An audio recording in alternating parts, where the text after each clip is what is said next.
Le 14 mai dernier se tenait dans une salle de prestige au premier étage de la Tour Eiffel la finale française de l'Imagine Cup, la compétition annuelle d'ingénierie organisée par Microsoft. Alors Imagine Cup, c'est un peu les Jeux Olympiques du numérique pour les étudiants, avec 9 catégories autour des logiciels au sens très large du terme. L'Imagine Cup, c'est une compétition qui nous intéresse car on aime la compétition en tant que telle et se mesurer aux autres. C'est un stress et des journées de travail dont on en garde un bon souvenir. C'est vraiment une très grande opportunité de mettre en œuvre concrètement tout ce qu'on a pu apprendre au cours de notre cursus universitaire, à l'école. Et également de découvrir un autre aspect avec la compétition en fait, de découvrir un autre aspect de l'informatique et du développement. Cette année, les 13 000 candidats français devaient proposer un projet inspiré des 8 objectifs du millénaire pour le développement définis par l'ONU, comme la faim dans le monde, le vieillissement de la population ou encore l'écologie.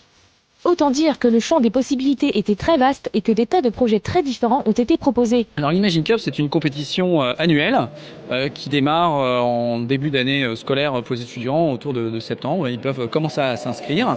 Et puis après, il y a différentes catégories. Et dans chaque catégorie, on a différents rounds. Donc à chaque fois, on va passer un tour et se faire éliminer ou se faire qualifier. Et pour la plupart des catégories, il y a 3 tours. Et ici, on est donc en train de sélectionner des équipes qui iront en finale au Caire cette année, début juillet. Par exemple, le projet Suite de l'ESIEA consiste en un système embarqué relativement simple permettant aux fauteuils roulants de franchir de petits obstacles tels les trottoirs. Beaucoup d'heures, beaucoup de temps, des week-ends entiers. Les ponts de mai, ça n'a pas été... En fait, c'est un système qui peut s'adapter sur des fauteuils roulants existants.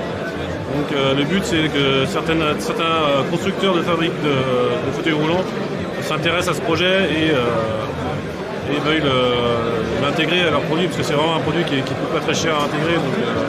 BeSafe Network, de l'équipe Effray, permet lui à un apiculteur de définir les risques potentiels de mortalité des abeilles, comme des champs OGM, puis de déplacer les ruches de telle façon que ces dernières soient un minimum impactées. Au cours du projet, on a rencontré un bon nombre d'apiculteurs, notamment monsieur Claude Cohen, que je salue, et qui est le président de l'ADAIF. L'ADAIF, c'est une association qui regroupe toutes les associations d'apiculteurs d'Île-de-France. Et il nous a largement aidé à construire notre projet et à avoir une vision beaucoup plus précise du phénomène actuel. Et on a également rencontré des scientifiques de l'INRA et du CNRS afin de donner une légitimité certaine aux calculs que nous effectuons au sein de notre application. Dernier exemple de projet français de l'Imagine Cup 2009, avec les grands gagnants de la catégorie conception de logiciels, l'équipe Supinfo qui présentait Helpaged.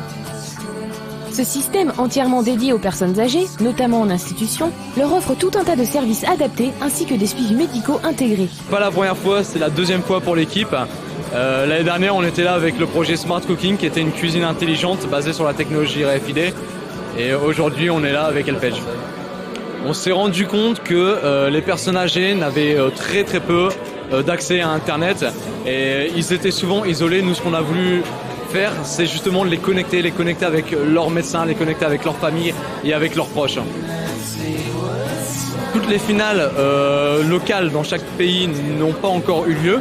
On a suivi les quelques finales qui ont déjà eu lieu pour voir un petit peu les projets autour. On a nos chances, on attend de voir les autres, mais de toute façon on y croit et on ira jusqu'au bout. Rendez-vous maintenant à partir du 3 juillet au Caire pour la grande finale mondiale.